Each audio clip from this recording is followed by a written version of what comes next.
Genesis chapter 18. Ngizofunda lapha ku-23. Ngizoya la kakhulukazi abantu abasha and then nama teenagers. Amen. Ngizoya libandla lonke but kakhulukazi abantu abasha nama teenagers. Genesis chapter 18 verse 23 nalaphayana ithi, and Abraham came near and said, would you also destroy the righteous with the wicked? Amen. Bazalwane.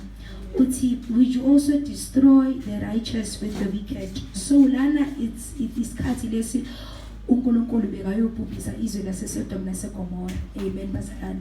So endleleni ezahamba nalamadoda lawa ahamba nawo, it says uAbraham ame labanye abaqhubeka baya ngayo iposition leyaseGomora. uAbraham ame ambuza ukuthi manje uNkulunkulu uzobhubhisa nabalungileyo ngenxa yalabo abangalunganga. Amen bazalwane. iBhayibheli liyabonisa laphayana ezaqhubeka amaverses ukuthi lokho uyambuza ukuthi mawungathola ukuthi bayi40 abalungile kuzoyenzeka kanjani? Uzufika ku10 uthi mawungathola ukuthi bayi10 abalungile kuzenzeka kanjani? uNkulunkulu uthi laba abawu10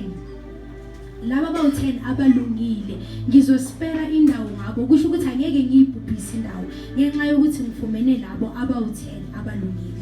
Amen bazalwane. So indaba isekulungile uthi ngenxa yokuthi ngizothola laba abawu10 abalungile angeke ngilibhubhise izwe labo.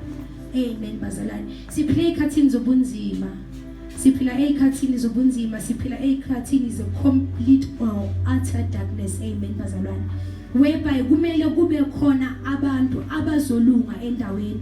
Ekuzothi noma kuukuthi uNkulunkulu ufuna ukuyibhubhisa indawo, kube ukuthi ngenxa yabo indawo ingabhubhi. Amen bazalwane. Uzufika enani labantu abawu10 uthi noma ngingathola 10 isizwe sonke angeke ngisibhubhise just ngaleyo 10 leyo elungile. Amen bazalwane. Okusho ukuthi ukulunga kwethu akusqualify ukuthi sime in the presence of the Lord bese sithi because ngilungile I'm entitled to this. Amen bazalwane. It means it does not entitle us to izinto zakaNkulunkulu, but ukulunga kwethu kusenza ukuthi sikwazi ukuthi singene in the secret place, sime in the gap and intercede for izwe esihlala kulo. Amen bazalwane. Kusenza ukuthi sikwazi ukuma in the gap and intercede for izwe lesihlala kulo. Kwangathi kithi during these times, during this generation kungavuka leyo 10 leyo uNkulunkulu azothi ngalaba angeke ngilibhubhise izwe.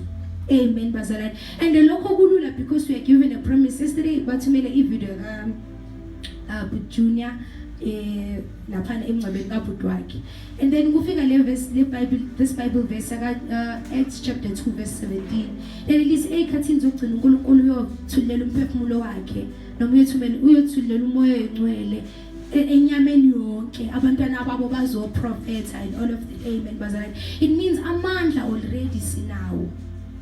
Amen bazalwane, ukuthi singashintsha isimo salapha esihlala khona. Amandla sinawo kodwa ukulunga, because ukulunga is not a promise that is given by God, but it is something that we work towards on.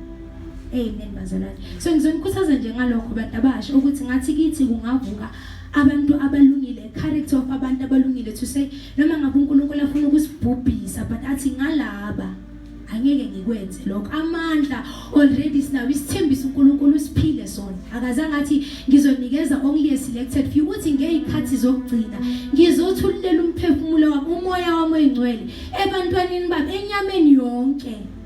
Amadodana abo namadodakazi abo azoprofeta.